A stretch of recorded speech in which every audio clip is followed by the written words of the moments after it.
Dream school চ্যানেলে সবাইকে স্বাগতম। আজকের এই ভিডিওটি তৈরি করেছি সপ্তম শ্রেণীর শিক্ষার্থীদের জন্য। আজ আমরা সপ্তম শ্রেণীর বিজ্ঞান বইয়ের ৪৭ পৃষ্ঠা নিয়ে আলোচনা করব। ৪৭ পৃষ্ঠার এই ছকটির সমাধান দেখিয়ে দিব। এই সমাধানটি করার পূর্বে আমরা নির্দেশনাগুলো পড়ে আসি।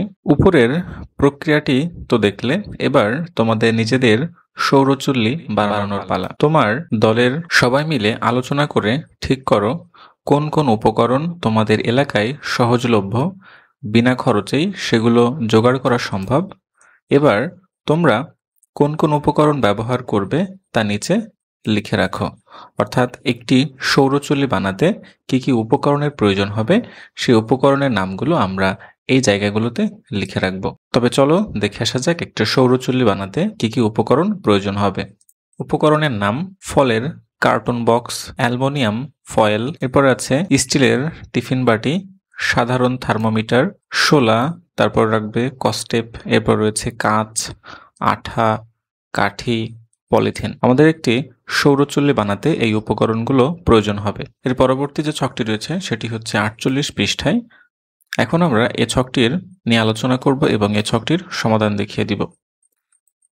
তোমাদের দলের বানানো সৌরচুল্লির একটা ছবি ছক ৩ এর নির্দিষ্ট জায়গায় এঁকে রাখো, আর পাশে কি কি উপকরণ ব্যবহার করলে তার তালিকা টুকে রাখো। অর্থাৎ এখন আমাদের একটি সৌরচুল্লির ছবি এই জায়গাটাতে আঁকতে হবে এবং এই সৌরচুল্লি বানাতে কি কি উপকরণ ব্যবহৃত হয়েছে সেই উপকরণের নামগুলো এই ফাঁকা জায়গাগুলো লিখে পূরণ করতে হবে।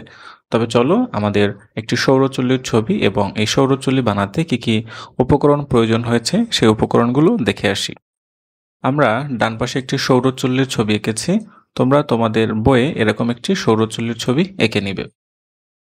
আমাদের এই সৌরচুল্লিটি বানাতে কি কি উপকরণ প্রয়োজন হয়েছে: ফলের কার্টুন বক্স, অ্যালুমিনিয়াম ফয়েল, স্টিলের টিফিন বাটি, সাধারণ থার্মোমিটার, এরপর রয়েছে শোলা, এরপর রয়েছে কস্টেপ, এরপর রয়েছে কাঁচ, আঠা, কাঠি, পলিথিন। এই উপকরণগুলো ব্যবহৃত হয়েছে। এর পরবর্তী যে ছকটি রয়েছে সেটি হচ্ছে সপ্তম ও অষ্টম সেশন। এখন আমরা এই ছকটি নিয়ে আলোচনা করব এবং এই ছকটির সমাধান দেখিয়ে দিব। এই ছকটির সমাধানের পূর্বে আমরা এর নির্দেশনাগুলো পড়ে আসি।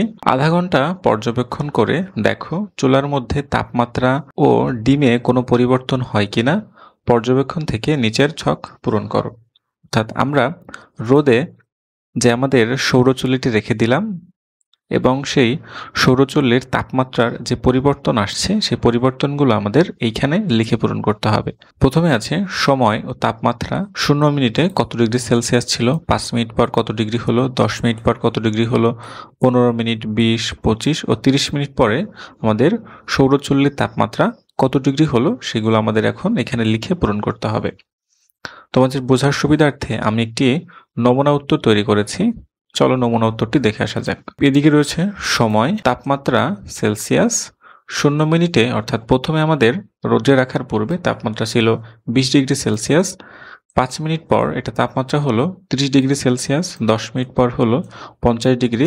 15 মিনিট পর এটার তাপমাত্রা দাঁড়ালো 70 ডিগ্রি। 20 মিনিট যখন হলো তখন তাপমাত্রা 80 ডিগ্রি সেলসিয়াস।